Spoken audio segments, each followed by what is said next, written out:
بسم اللہ الرحمن الرحیم۔ آپ اگر غور کریں تو شکر کرنے کی بہت کچھ ہے۔ گرم کھانا، نرم بستر، مضبوط چھت، اچھی صحت، والدین کا سایہ، بہن بھائیوں کی محبت، سادگی سے بڑی لگژری کوئی نہیں۔ یہ چیزیں جنہیں آپ چھوٹا اور معمولی سمجھتے ہیں نا، یہ دراصل بہت بڑی ہیں۔ جس رب نے آپ کو یہ اتنی بڑی چیزیں عطا کر رکھی ہیں، وہ سب سے زیادہ حقدار ہے اس بات کا کہ آپ اس کا بڑا شکر ادا کریں۔ شکر سے خوشیاں اور نعمتیں بڑھتی ہیں۔ کچھ آزمائشیں اور مشکلات ایسی بھی ہوتی ہیں جن کے ختم ہونے پر انسان کو احساس ہوتا ہے کہ زحمت نہیں بلکہ رحمت کا باعث تھیں۔ آپ کو پتہ ہے سب سے زیادہ مطمئن اور پرمسرت انسان کون ہے؟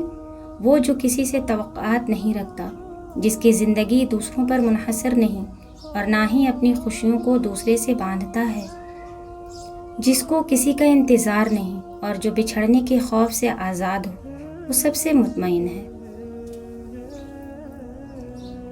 اچھا ہم سفر سفید رنگ کی طرح لگتا ہے۔ سفید رنگ میں کوئی بھی رنگ ملاؤ نیا رنگ بن جائے گا، مگر دنیا کے سارے رنگ ملا کر بھی سفید رنگ نہیں بن سکتا۔ اس لیے اپنے لیے یہ دعا ضرور کیا کریں، اے اللہ مجھے نیک ساتھی عطا فرما، آمین۔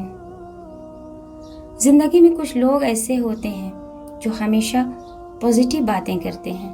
ان سے جب بھی بات ہو بندہ ریلیکس فیل کرتا ہے، جیسے کوئی بوجھ ہلکا ہو گیا ہو۔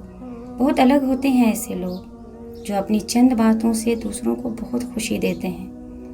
ان سے کی ہوئی 2 منٹ کی بات سے آپ کے چہرے پر مسکراہٹ رہتی ہے۔ بعض دفعہ مسئلے اتنے بڑے لگنے لگتے ہیں کہ وسوسے آتے ہیں۔ ان کا کوئی حل نہیں۔ اگر ہر پریشانی کو یہ بتا دیا جائے کہ اللہ کتنا بڑا ہے، کہ میرا رب میرے ساتھ ہے، پریشانی زیادہ دیر رہ ہی نہیں سکتی، تو دل مطمئن ہو جاتا ہے۔ پریشانی کا حل یہی ہے کہ اللہ سے بات کریں، اللہ سے مانگیں، اللہ پر چھوڑ دیں، اللہ پر بھروسہ کریں، اللہ سے کہیں اور کہتے رہیں۔ وہ سب جانتے ہوئے بھی سنتا ہے، اور وہی ہے جو سب سے زیادہ سمجھتا ہے۔ بے شک کیا ایمان کے دل میں داخل ہونے کا یہ مطلب ہے کہ انسان گناہ نہیں کرتا؟ نہیں، انسان خطائیں کرتا ہے، لیکن اس کا دل فوراً سے ملامت کرتا ہے۔ اسے احساس ہو جاتا ہے کہ غیبت کرنے کے بعد فوراً سے دل میں الارم بج جاتا ہے۔ اس الارم کا بجنا انسان کی ایمان کی نشانی ہے۔ اس لیے جب گناہ ہو جائے تو فوراً توبہ کریں اور کوئی نیکی کر لیں۔ نیکیاں گناہوں کو مٹا دیتی ہیں۔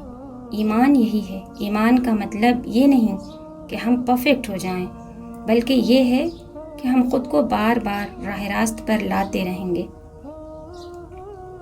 جس کے پاس جو ہوتا ہے اس نے وہی تقسیم کرنا ہوتا ہے۔ اس لیے لوگوں کے رویوں کا کبھی شکوہ نہیں کرنا چاہیے۔ ضروری نہیں کہ سب کی جھولیاں پیار، خلوص، اپنائیت اور بے غرضی جیسے موتیوں سے بھری ہوئی ہو۔ اس لیے جہاں جو ملے سمجھ لیں وہاں دینے والے کے پاس دینے کے لیے اپنے ظرف کے مطابق اس سے بہتر اور کچھ نہیں تھا۔ جو خوفزدہ کرنا چاہے اس سے کبھی خوفزدہ مت ہوں۔ لوگ برے لوگوں سے ڈرتے ہیں اور میں اچھے لوگوں سے ڈرتی ہوں۔ علم والوں سے، صبر والوں سے ڈر لگتا ہے، سخاوت سے، ظرف والوں سے ڈر لگتا ہے، بلا وجہ محبت کرنے والوں سے ڈر لگتا ہے۔ سنبھال کر رکھیے ایسے لوگوں کو، یہی تو چیز ہے سنبھال کے رکھنے کی۔ ثابت قدم رہیے۔ یہ معاشرہ سب سے پہلے جس چیز پر چوٹ لگاتا ہے وہ آپ کی ثابت قدمی ہوتی ہے۔